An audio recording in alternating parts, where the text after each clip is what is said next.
किसी जंगल में एक बहुत ही गरीब पति पत्नी रहा करते थे।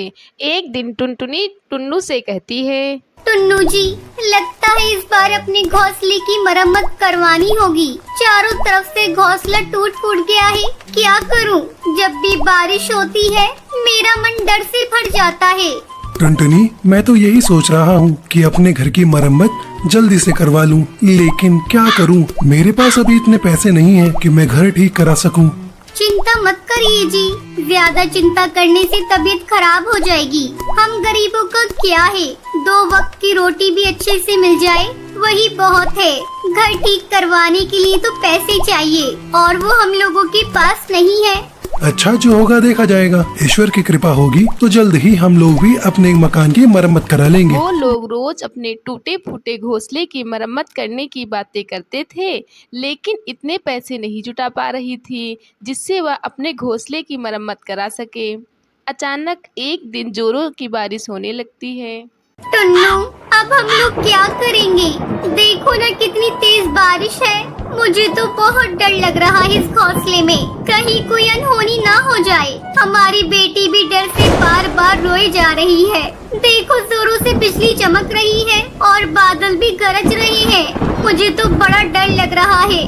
टुनटुनी, डरो मत, जरूरी सामान बांध लो और चलो बारिश रुकने तक भाई के घर चलते हैं। उसका घर पक्का है, वहाँ किसी बात का डर नहीं होगा। हाँ जी, आप बात तो सही कह रहे हैं। लगता है हमें भैया के घर ही चलना पड़ेगा, वही ठीक रहेगा। यहाँ रहने से तो अच्छा है। बेटी उठ, चल ताऊ जी के यहाँ चलते हैं। टुन्नू अपने बड़े भाई बंटी कबूतर के घर पहुँचता है और दरवाजा पीटने लगता है। जल्दी दरवाजा खोलो, हम लोगों के ऊपर मुसीबत आ गई है। इतनी रात गए, कौन आ गया कमबख्त? आ रहा हूँ भाई, आ रहा हूँ। क्यों बार बार दरवाजा पीटे जा रहे हो? तोड़ दोगे क्या? अरे टुन्नू, तुम इतनी बारिश में यहाँ क्या करने आए हो? और ये क्या, तुम्हारे साथ तुम्हारी पत्नी और बेटी भी है? हाँ भैया, मेरा घोंसला कमजोर हो गया है। डर लग रहा है कि कहीं इस बारिश में गिर न जाए, इसलिए हम लोग आपके यहाँ बारिश रुकने तक रहने के लिए आए हैं। आप हमें अपने घर में आसरा दे दीजिए। ये क्या कह रहे हो टुन्नू? अगर मेरी पत्नी को ये बात पता चली तो वो मेरी जान खा जाएगी। नहीं नहीं, मैं तुम लोगों को अपने घर में नहीं रख सकता। जाओ कहीं और आसरा ढूंढ लो। भैया, आप ये क्या कह रहे हैं? आप तो हमारे अपने हैं, बस ज्यादा देर के लिए नहीं, बारिश रुकने तक हमें आसरा दे दीजिए भैया। आपकी बड़ी मेहरबानी होगी। नहीं नहीं, मैं तुम लोगों की कोई मदद नहीं कर सकता। तुम लोग यहाँ से जाओ। ये कहकर बंटी दरवाजा बंद कर देता है। हे भगवान, ये कैसी विडम्बना है। हमें अपना ही भाई आसरा नहीं दे रहा है। भगवान जल्दी से बारिश बंद कर दो। शायद भगवान ने इस गरीब की बातें सुन ली और बारिश थम गई। वह अपने घर जा रहे थे, तभी रास्ते में उन्होंने देखा कि एक पेड़ के नीचे धनवान कौवा निराश होके खड़ा है। क्या हुआ भाई साहब, आप यहाँ उदास क्यों खड़े हैं? हाँ हाँ भाई साहब, क्या हुआ? क्या बताऊं, मेरी हवाई मोटर कीचड़ में धंस गई है और बंद हो गई है। अगर एक रात के लिए मुझे आसरा मिल जाता तो मैं कल इसे अपने नौकर को बुलाकर ठीक करा लूंगा।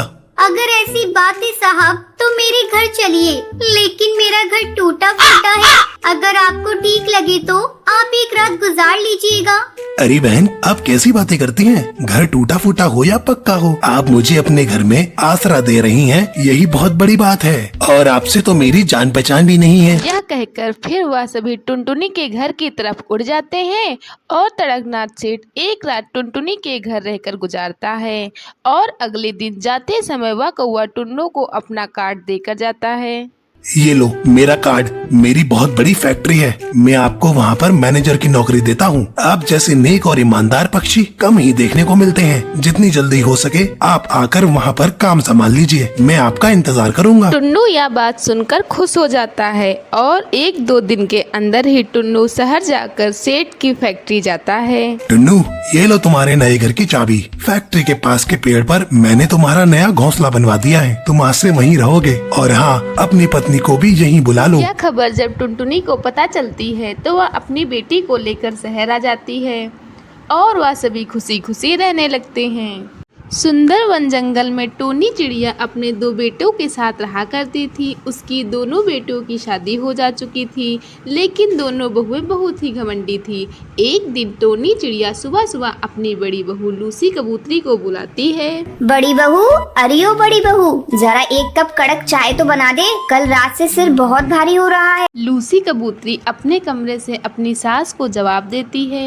माँ जी, मैं आपकी नौकरानी नहीं हूँ जो सुबह सुबह आपकी खिदमत में लग जाऊँ। मुझे अभी सोना है, नहीं तो मेरी ब्यूटी खराब हो जाएगी। आप अपनी लाडली बहू टुनटुनी चिड़िया को बुलाकर उससे चाय बनवा लें या खुद बनाकर पी लीजिए। मैं तो इतनी सुबह उठने वाली नहीं। क्या करूं, 2 बहुओं के होते हुए भी मुझे 1 कप चाय नसीब नहीं। फिर वह अपनी छोटी बहू टुनटुनी चिड़िया को आवाज लगाती है। बहू, अरे ओ टुनटुनी बहू, जरा 1 कप कड़क चाय बनाकर पिला दे, सर दर्द से फटा जा रहा है। सुबह हुई नहीं कि बुढ़िया ने चिल्लाना शुरू कर दिया। जाओ जाकर अपनी माँ को चाय बनाकर पिला दो। मैं तो उठने वाली नहीं, सुबह सुबह चाय पीने के लिए मरी जा रही है। टुनटुनी चिड़िया, माँ को तुम ये किस तरह से बोल रही हो? भला अपनी सास को कोई इस तरह से बोलता है? देखो जी, मेरी मायके में हर काम के लिए नौकर चाकर है। मुझे किसी काम को करने की जरूरत नहीं होती थी और सुबह सुबह मुझे किसी भी काम को करने की आदत नहीं है। बस अब चुप हो जाओ, तुमसे तो बात करना ही बेकार है। इतना कहकर टुन्नू चिड़ा चाय बनाने किचन में चला जाता है और चाय बनाकर अपनी माँ को देता है।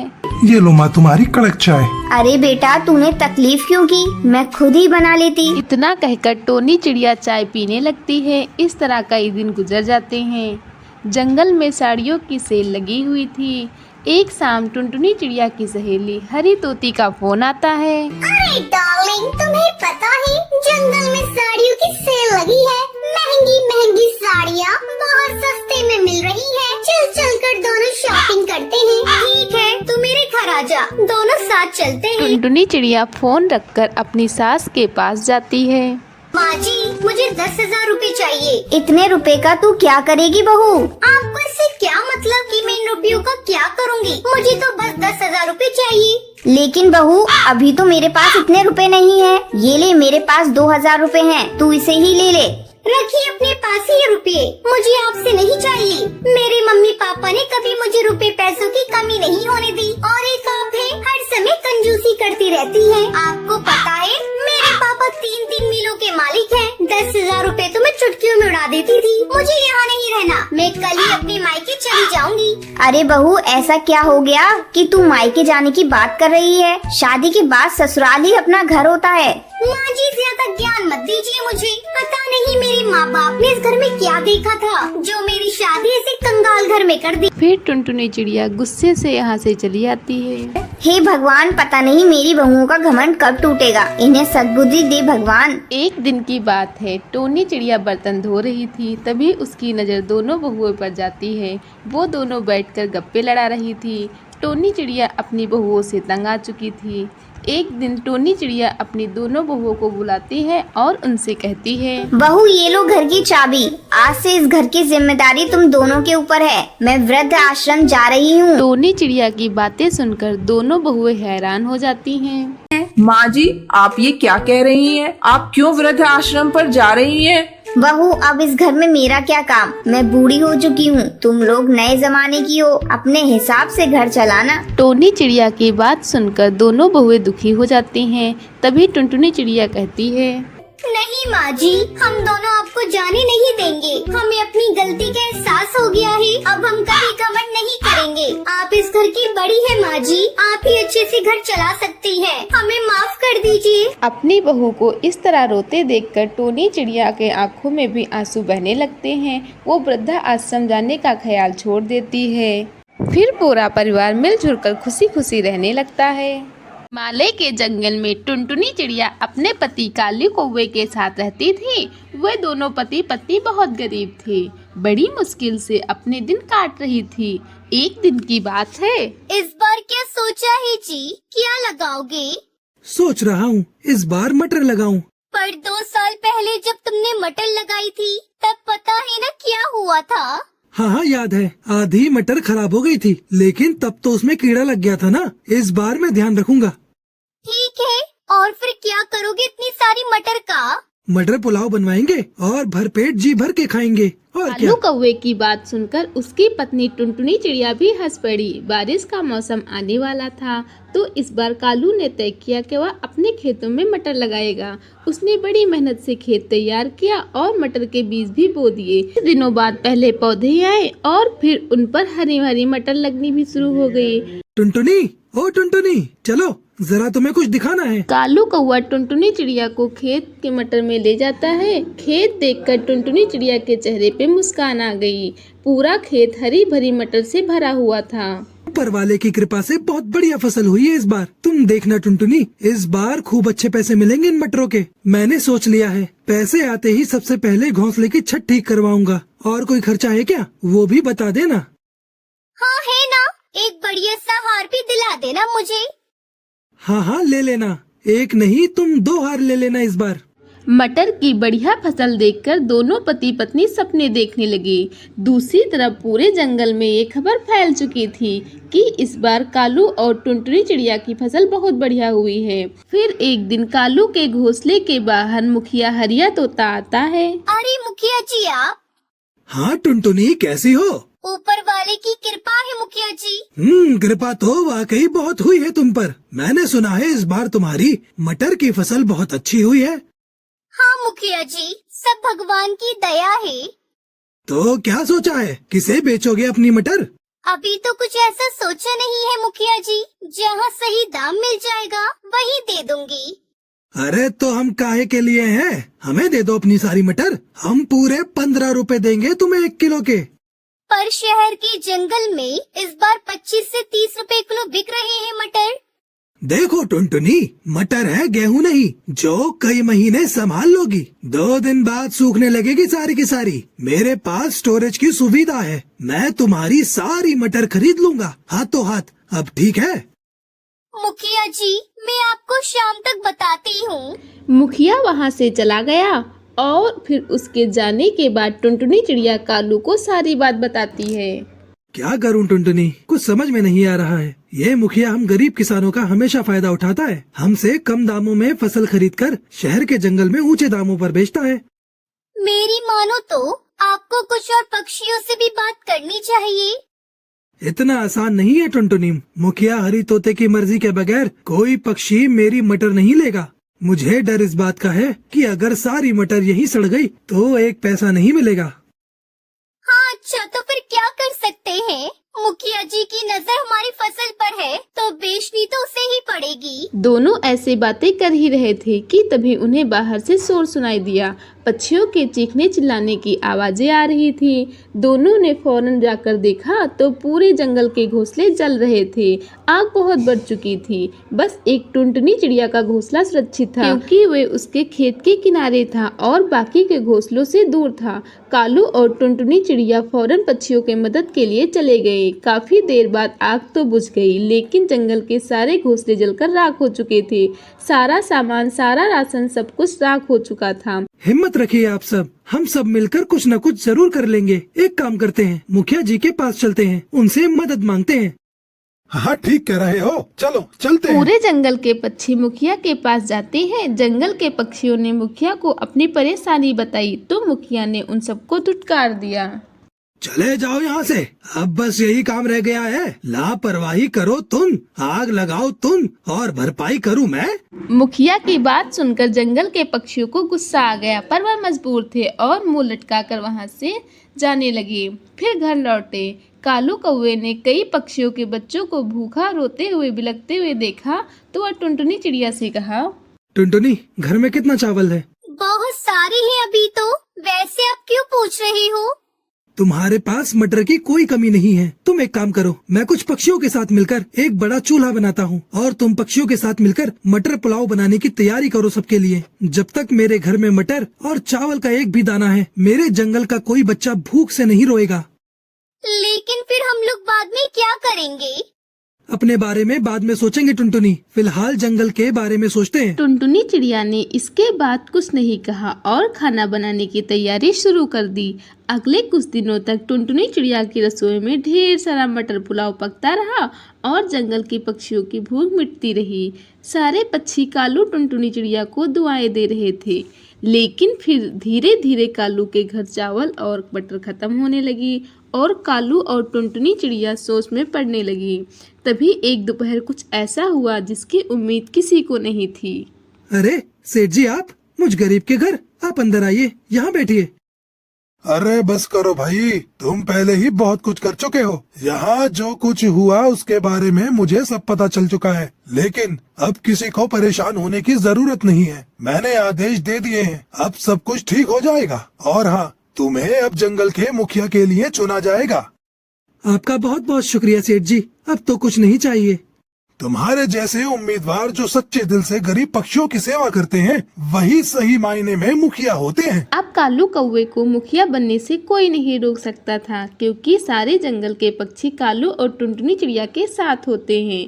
कालू कौवा जंगल के पक्षियों का मुखिया बन जाता है और फिर उनकी सारी मुसीबतें दूर हो जाती हैं। साथ ही जंगल के सभी पक्षी खुशी खुशी रहने लगते हैं। क्रूर सौतेली माँ। हिमालनी नाम के एक जंगल में एक कालू कौवे नाम का कौवा रहता था। उसे टूनी नाम की चिड़िया से प्यार हो गया था और उसने उससे शादी कर ली। कुछ महीने बाद टूनी चिड़िया ने एक चिड़िया को जन्म दिया। उन्होंने उसका नाम टुनटुनी रखा। लेकिन कुछ समय बाद टूनी चिड़िया बीमार पड़ गई। कालू कौवे को अपने पास बुलाकर कहा, सुनो जी, लगता है मैं अब और नहीं जी पाऊंगी। मैं तुम्हारे पास अपनी बच्ची छोड़े जा रही हूँ। मेरे बगैर तुम लोगों को बहुत परेशानी होगी, इसलिए मेरी बच्ची के लिए दूसरी शादी कर लेना, जो टुनटुनी की अच्छी तरह देखभाल करे। ये कहकर वो चल बसी। टूनी चिड़िया की आखिरी इच्छा समझकर कालू ने सुंदरी नाम की कौवी से शादी कर ली। सुंदरी कौवी टुनटुनी चिड़िया की अच्छी तरह से देखभाल कर रही थी। यह देखकर कालू सुकून से था। एक दिन टुनटुनी चिड़िया डाल पर बैठकर कुछ सोच रही थी। यह देखकर कालू कौवा उसके पास गया और पूछा, क्या हुआ बिटिया, तुम यहाँ क्यों बैठी हो? कुछ नहीं पापा, बस ऐसे ही। अच्छा, ये तो बताओ, तुम्हें अपनी नई माँ पसंद है ना? हाँ पापा, नई माँ अच्छी है। पहली वाली तो झूठ बोलती थी, लेकिन ये जो कहती है ना वही करती है। अच्छा बिटिया, माँ क्या कहा करती थी? बाबा, पहली वाली माँ ना कहती थी अगर मैं बाहर घूमने गई तो मुझे खाना नहीं देंगी, लेकिन फिर वो मुझे सब जगह ढूंढती थी और घर लाकर मुझे खाना खिलाती थी। और ये माँ ने भी मुझसे कहा कि अगर मैं बाहर गई तो मुझे खाना नहीं खिलाएंगी, और खिलाया भी नहीं। बाबा, 2 दिन से मैंने कुछ नहीं खाया। ये माँ अपनी बात पर बनी रहती है बाबा। यह सुनकर कालू का दिल टूट गया। सुंदरी, मैं समझ गया हूँ कि तुम मेरे सामने टुनटुनी की अच्छी देखभाल करने का सिर्फ नाटक करती हो। मैं जैसे ही घर से बाहर जाता हूँ तुम मेरी बच्ची को खाना तक नहीं देती। मैंने तुमसे अपनी खुशी के लिए शादी नहीं की थी। मेरी पहली पत्नी ने मुझसे कहा था कि मेरी बच्ची को एक माँ चाहिए होगी। अगर तुम उसे प्यार नहीं दे सकती मत दो, लेकिन कम से कम उसे समय पर रोज खाना जरूर दे दिया करो। यह कहते हुए वह बहुत दुखी हो गया और वहाँ से बाहर चला गया। फिर सुंदरी कौवी ने टुनटुनी चिड़िया को बुलाया और गुस्से से उसके सामने थाली फेंक दी। माँ, मेरी चोट लग गई है, क्या तुम मुझे खाना खिला दोगी? इतना कहकर सुंदरी गुस्सा हो गई और जोर से चिल्लाई, बात नहीं, लेकिन मुंह तो है। अपने बाप से सब कुछ कहने के लिए किसने कहा था बाहर जा और चूट मार। अब मैं तुझे नहीं खिलाऊंगी तो तेरा बाबा आकर मुझ पर चिल्लाएगा। फिर सुंदरी कौवी टुनटुनी के मुंह में खाना ठूसने लगी। माँ, मेरा मुंह जल रहा है। माँ, इसमें बहुत मिर्ची है, थोड़ा घी मिला दो माँ। खाना चाहिए तो हमेशा अच्छा अच्छा। मैंने कोई दूसरी सब्जी नहीं बनाई। आज मैंने और तेरे बाबा ने भी यही खाना खाया है। खाना है तो खा, वरना ऐसे ही भूखी सो जा। मैं और कुछ नहीं कर सकती। क्योंकि टुनटुनी चिड़िया 2 दिन से भूखी थी, उसने वह मिर्ची वाला खाना खा लिया। उस दिन जब टुनटुनी चिड़िया सो रही थी, उसे महसूस हुआ कि उसकी माँ उसे सपने में बात कर रही हैं और खाना खिला रही हैं। फिर उसने अपनी माँ से कहा, माँ, तुम कहाँ चली गई माँ? मुझे ये नई माँ अच्छी नहीं लगती। मेरे पास आ जाओ ना, नहीं तो मैं तुम्हारे पास आ जाऊंगी। ये माँ भी अच्छी है बेटा, तुम्हें उनकी बात सुननी चाहिए। वो जैसा कहे वैसा करा करो, फिर वो तुम्हें नहीं मारेंगी, ठीक है ना? ठीक ठीक है माँ। तभी टुनटुनी चिड़िया का सपना टूट गया। बहुत समय बीतने के बाद भी सुंदरी के व्यवहार में कोई बदलाव नहीं आया। जब कालू घर पर होता तो वह नाटक करती कि टुनटुनी का वह बहुत अच्छे से देखभाल कर रही है, लेकिन जैसे ही वह घर के बाहर जाता वह टुनटुनी से घर के सारे काम करवाती। टुनटुनी चिड़िया उसके जुल्म सहन नहीं कर पा रही थी। अपने बाबा को बिना कुछ बताए वह हमेशा उदास रहती थी। मैं बाबा को कुछ बता भी नहीं सकती। अगर बताऊंगी तो माँ और बाबा के बीच लड़ाई होगी। ये बात मुझे अच्छी नहीं लगती, लेकिन मैं अपनी नई माँ का जुल्म और बर्दाश्त नहीं कर पाऊंगी, इसलिए मुझे घर छोड़ना होगा। ऐसा सोचकर टुनटुनी चिड़िया अपना घर छोड़ देती है और दूसरे जंगल जाने लगती है। टुनटुनी चिड़िया बहुत थक गई थी, पता नहीं था कि वह कहाँ जाएगी। कुछ दूर जाने पर टुनटुनी चिड़िया को एक पेड़ दिखाई देता है और वह उस पेड़ पर बैठ जाती है। टुनटुनी चिड़िया को देखकर बबली कबूतरी उसके पास आती है और उससे पूछती है, बेटा तुम ऐसे अकेले क्यों बैठी हो? और तुम तो बहुत छोटी हो। जंगल में कई शिकारी पक्षी रहते हैं, कहीं वो तुम्हें अपना शिकार न बना ले। आंटी, अगर मैं जंगली पक्षियों का शिकार बन जाऊंगी तो मुझे कोई दुख नहीं होगा, क्योंकि मेरी माँ ने मुझे अपना रोज शिकार बनाया है। अरे बेटा ये तुम कैसी बातें कर रही हो? टुनटुनी चिड़िया बबली कबूतरी को अपनी सारी बातें बताती है। टुनटुनी की बात सुनकर बबली कबूतरी को बहुत दुख होता है और वह टुनटुनी चिड़िया से कहती है, देख बेटा, मैं पक्षियों के घर काम करती हूँ और उसी काम से मैं अपने घर का गुजारा करती हूँ। अगर तू चाहे तो मेरे साथ रह सकती है, मैं तुझे कोई काम दिलवा दूंगी।